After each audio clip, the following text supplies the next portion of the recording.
Okay, Assalamualaikum warahmatullahi wabarakatuh. Yang saya hormati Puan Baizura selaku pensyarah untuk subjek kewangan, elektif kewangan pada SEM ni. Dan saya Nur Nazmi bin Anwar, kuliah PSMP 7.02 akan membentangkan permainan kewangan saya yang bernama permainan celik kewangan. Permainan celik kewangan. Kotak. Okey. Seterusnya pembentangan saya ni saya akan pergi dulu dengan objektif. Seterusnya bahan yang saya gunakan untuk menghasilkan projek untuk menghasilkan permainan kewangan ni. Yang seterusnya saya akan pergi kepada taklimat dan peraturan ataupun manual permainan kewangan. Dan yang terakhir yang akhir sekali saya akan masuk kepada kekuatan permainan kewangan yang saya hasilkan. Okey. Untuk seterusnya Objektif yang pertama permainan kewangan ni adalah untuk meningkatkan kemahiran pengurusan kewangan peribadi pemain. Yang kedua, untuk meningkatkan kemahiran perancangan simpanan dan pengurusan kredit pemain ataupun peserta. Dan yang ketiga, peserta dapat bermain sambil belajar dengan adanya unsur fun learning. Dan yang terakhir, peserta dapat mengaplikasikan pengetahuan yang diperoleh hasil daripada permainan kewangan saya ni untuk diaplikasikan dalam kehidupan yang sebenar. Okey. Untuk seterusnya saya akan bentangkan sikit antara kit permainan yang saya gunakan, iaitu yang pertama kotak permainan. Kotak permainan ni seperti yang mana yang boleh tengok di video, ni kotak permainan. Okey, ni kotak permainan. Yang kedua, papan permainan. Okey, papan permainan saya letakkan di dalam ni. Okey, dalam kotak ni buka dalam ni. Okey, kalau kita buka ni, dalam ni ada papan permainan. Ni untuk papan permainan. Okey, saya letak kat sini dulu. Okey, yang seterusnya ada penanda warna. Penanda warna ni saya letakkan dalam ni. Okey, penanda warna saya letakkan dalam bekas ni untuk tanda lah. Untuk setakat ni saya sediakan untuk 5 orang. 5 susahnya. 5 pemain. Dalam ni ada 5 penanda warna. Yang seterusnya ada kad penyataan warna. Yang ni ada untuk duit. Saya sediakan untuk kad penyataan. Lepas ni saya akan terangkan kad penyataan setiap warna saya dalam ni. Lepas tu ada duit.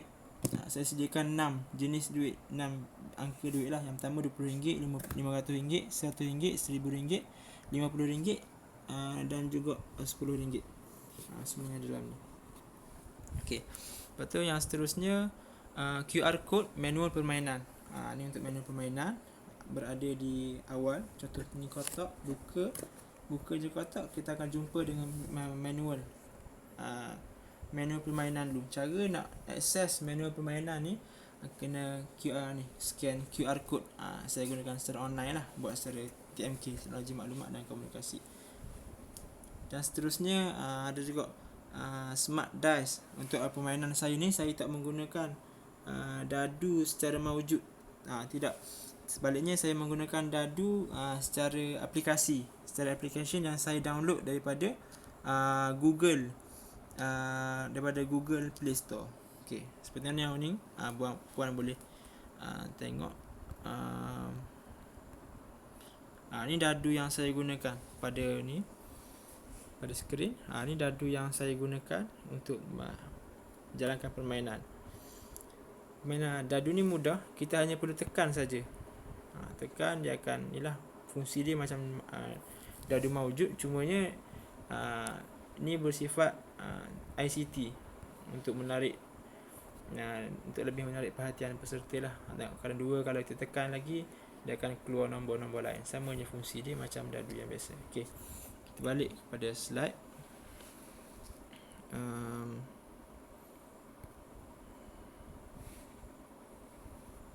Okey, yang seterusnya tengok kepada bahan permainan. Yang pertama, kotak permainan. Kotak permainan ni kotak permainan saya gunakan asal ni adalah kotak kasut. Kotak kasut dan juga kertas warna dan juga mesin laminate. Ni kotak permainan ni saya brandkan atas ni. Permainan celik kewangan saya brandkan di sekeliling. Ni permainan celik kewangan, dan di belakang permainan celik kewangan untuk lebih nampak elit, nampak simple tapi kemas, insyaAllah. Simple tapi elegan lah, elegan. Elegan. Okay. Di warna hitam, lepas tu ada nama di setiap penjuru. Nama-nama dia saya tampal di setiap penjuru kecuali di bahagian tapak. Okay. Seterusnya untuk papan permainan, penanda warna, kad penyertaan dan juga wang, semuanya saya hasil menggunakan kertas warna, saya print dan juga saya laminate semua. Semua bahan yang disediakan dalam bentuk laminate. Ni papan permainan. Ni papan permainan dah laminate untuk memastikan dia lebih kekal lama, dan juga segala kad penyertaan dan juga wang semuanya di laminate. Okey. Dan seterusnya e-manual. E-manual saya menggunakan QR scan code generator untuk menghasilkan ni. QR scan code ni untuk manual, dan juga untuk permainan yang ni saya akan perincikan lepas ni. Ada beberapa bahagian di dalam permainan ni saya menggunakan QR scan code generator dan juga smart dice ataupun dadu elektronik lah, yang saya telah tunjukkan tadi. Okey, seterusnya selesai untuk bahan permainan, saya masuk untuk manual permainan. Untuk manual permainan, sebelum mula main, perkara awal yang perlu kena buat adalah peserta dapat je kotak permainan ni. Bila buka je, peserta perlu scan QR code untuk mendapat taklimat dan juga peraturan permainan celik kewangan ni. Buku contoh ni, buka je kotak ni, dia perlu scan kod ni di awal. Dan apabila scan, dia akan keluar lah seperti mana yang terpampang di dalam slide ni. Peraturan, maklumat dan juga manual permainan celik kewangan ni. Kita tengok yang pertama, selepas scan, setiap peserta akan dibekalkan dengan RM12,000, RM6,000 tunai di tangan dan juga RM6,000 tunai di bank. Dengan pecahan RM6,000 tunai di bank ni, saya pecahkan kepada 6 bank.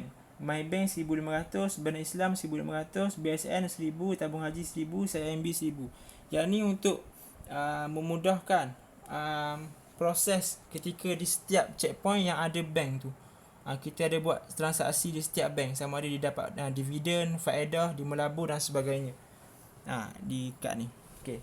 Yang seterusnya, tengok. Setiap kali sebelum nak memulakan permainan ataupun giliran, setiap peserta perlu tekan smart dice yang telah disediakan.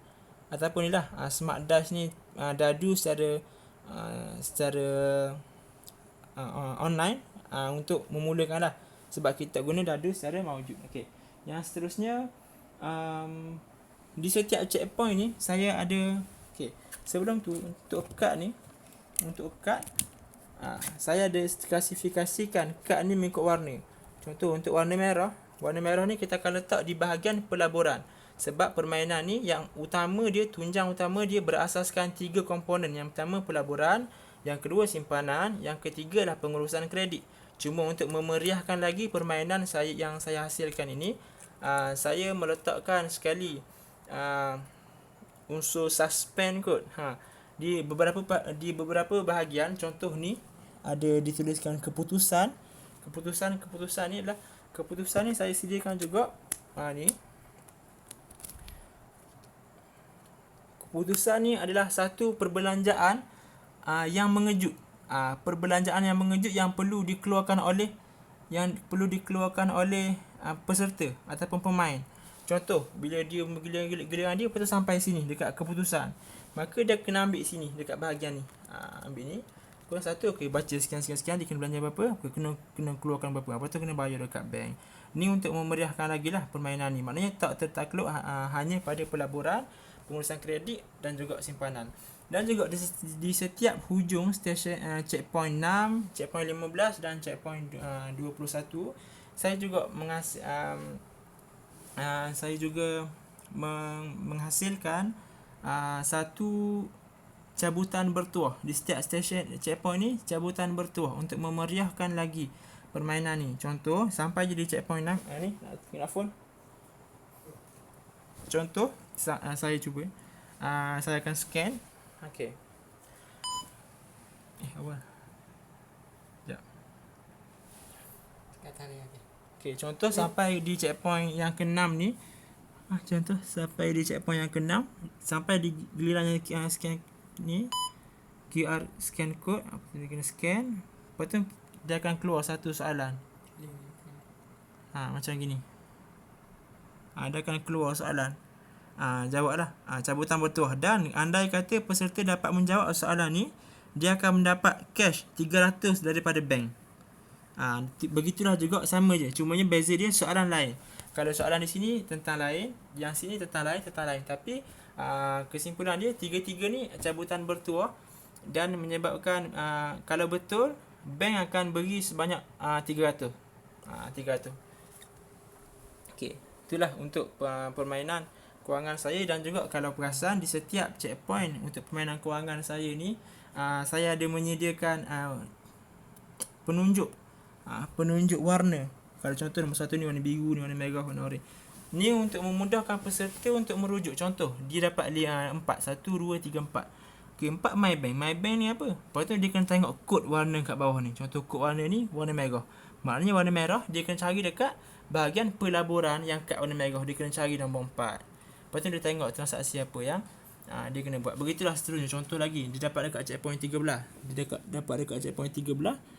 Ni kod penunjuk dia, kod dia warna hijau. Maka dia kena ambil dekat pengurusan kredit yang warna hijau. Sama juga warna biru, kena cari dekat warna biru, bahagian simpanan. Sama ada dia kena keluarkan ataupun masuk simpanan tu. Jadi itu je lah kod untuk pembentangan saya. Dan ni ada sedikit yang telah diinovasikan untuk menjadi penanda bagi setiap peserta. Ni contoh 2 orang main. Okey, dia akan letak ni lah. Okey, sampai sini. Dan seterusnya pula sampai sini. Dia akan menggunakan bahan ni. Okey. Ini saya simpan. Okey. Susah sikit pegang kamera puan. Okey. Seterusnya selesai kot untuk menu permainan. Dan secara keseluruhan permainan ni berlangsung, kita buat sebanyak 3 pusingan. 3 pusingan. Dan yang terakhir, kita akan tengok baki di tangan campur dengan baki di bank siapa yang paling banyak. Yang itulah dikira sebagai pemenang.